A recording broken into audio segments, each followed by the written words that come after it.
করেছি, একবারে সাদা ধবধবে হয়ে গিয়েছে।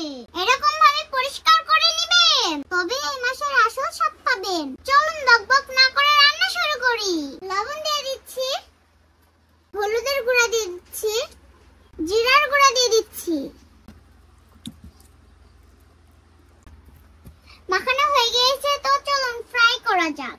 তেল দিয়ে দিচ্ছি, গরম তেলে শিং মাছ দিয়ে দিচ্ছি।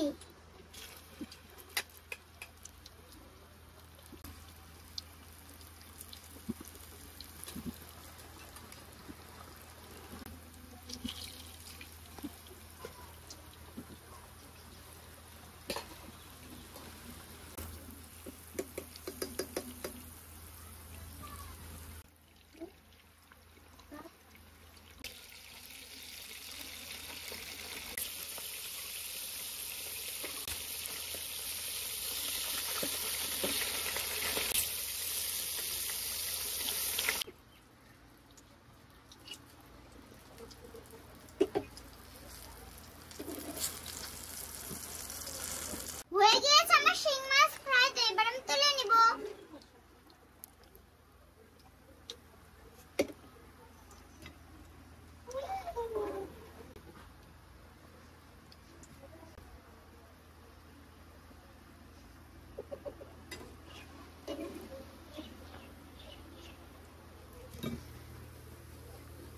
এই যে দেখুন শিং মাছ ফ্রাই, দেখতে কত সুন্দর হয়েছে। দেখতে যেমন সুন্দর, খেতে সেরকম স্বাদ লাগবে। বিসমিল্লাহ।